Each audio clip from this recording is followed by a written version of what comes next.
Bismillahirrahmanirrahim. Assalamualaikum warahmatullahi wabarakatuh. Salam hormat sahabatku semuanya dimanapun saudara berada. Seperti biasa yang belum subscribe silakan di subscribe channel yang paling mantap ini kawan. Info hari ini. Info dari Papua. Disadur dari media online Indo.com dengan judul Breaking News. Baku tembak di Pegunungan Bintang, Papua. 3 anggota Polri terluka kena peluru KKB.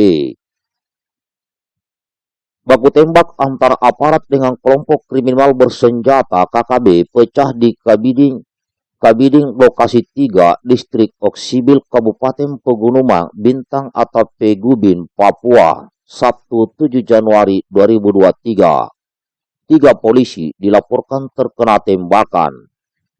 Kapolda Papua, Irjen Polisi Matius De Fakhiri membenarkan sempat terjadi kontak tembak aparat kepolisian dengan KKB hingga mengenai 3 orang personel Polri. Fakhiri menjelaskan insiden tersebut berawal saat adanya laporan dari tukang ojek yang mengaku telah terjadi pemalangan di dekat SMKN setempat. Diduga dilakukan KKB yang terlihat membawa 3 pucuk senjata api laras panjang. KKB sempat menembaki saksi namun tidak kena dan melaporkan insiden yang dialaminya ke Polres setempat. Kemudian anggota TNI Polri ke tempat kejadian perkara atau TKP hingga terjadi baku tembak. Setelah itu 3 personel Polri terluka. Adapun personel Polri yang terluka yaitu Bribtu F. Ronsundre terkena tembakan di lengan kanan atas. Ibda Jainuddin alami luka tembak di telinga kanan dan Brigpol Freying J terkena serpihan peluru di bagian tangannya. Mereka sudah mendapat penanganan medis di Rumah Sakit Umum Daerah Oksibil, kata Irjen Polisi Fakhiri. Ketika ditanya KKB itu, Kapolda Papua mengatakan berdasarkan laporan yang didapat pelaku dari kelompok Yurpinis Kalak Mabin. Saat ini anggota TNI Polri masih bersiaga, kata Irjen Polisi Fakhiri. Sumber berita atau artikel asli suara. Nah, itu kawan ya informasi terkait yang ada di Papua. Jadi sampai sekarang ini terus jatuh korban dari TNI maupun Polri. Maka itu saya sarankan kepada pemerintah Republik Indonesia ya agar Papua ini mendapat penanganan khusus. Ya, penanganan khusus. Mungkin upaya-upaya dengan cara membangun infrastruktur itu sudah dilakukan ya, sudah dilakukan. Ya, berusaha meningkatkan di sana ekonomi juga sudah dilakukan. Tapi masih terjadi hal yang begini. Nah, saran saya kepada pemerintah pusat ya yang ada di Jakarta agar menambah jumlah pasukan yang ada di untuk masuk ke Papua. Jadi untuk mengurangi ruang gerak. Jadi Satgas ditambah baik dari TNI maupun Polri. Ada yang ditaruh di gunung, ada yang taruh di hutan, ada yang taruh di pinggir. Karena luas wilayahnya Papua ini sangat luas memang. Karena saya pernah di sana, saya di Papua 3 tahun. Ya paling tidak saya sudah pernah ke Wamena, ya sudah pernah ke Maroke, sudah pernah di Jayapura, nah, kemudian di Timika, naik ke Tambang Freeport. Itu kalau kita lihat memang wah medannya cukup luas, hutan belantara.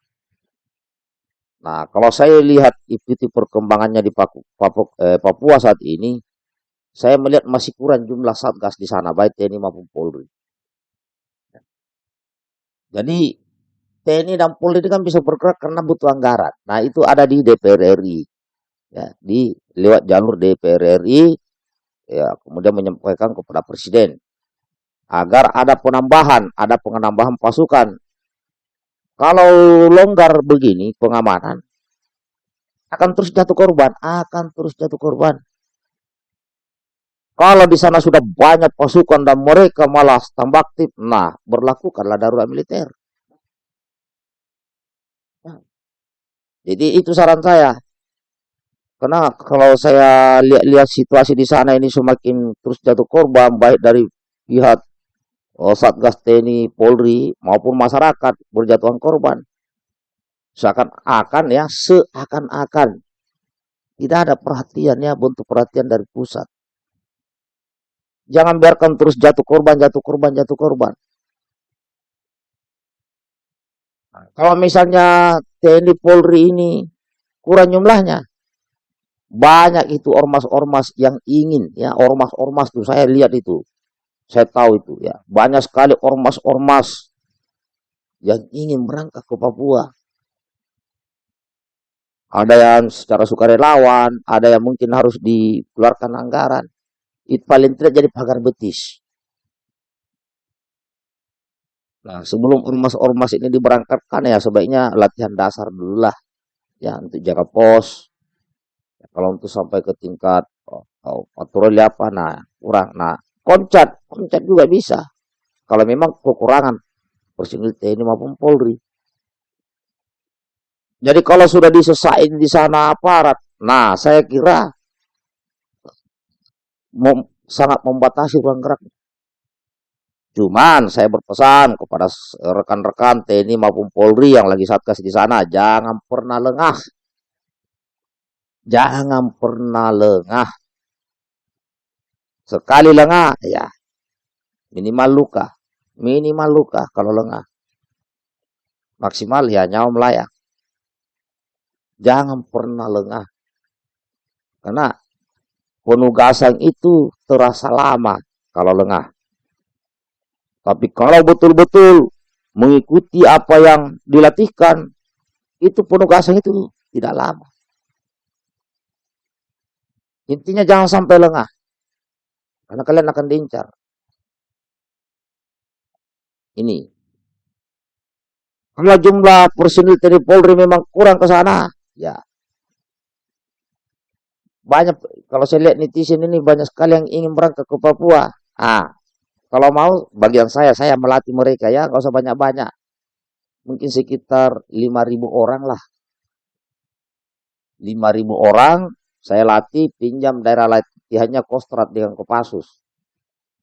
Ya kan? Pinjam daerah latihan. Kalau daerah latihan Kopassus, Kostrad, nah sudah lengkap lah itu. Jadi saya latih sendiri lah itu mereka itu. Tapi saya minta bantuan pelatih-pelatih spesialisasi dari Kopassus, Kostrad ya, Marinir, termasuk dari Gegana.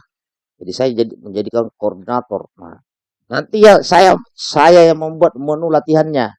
Jadi saya membuat menu latihan sesuai dengan situasi karakter wilayah Papua.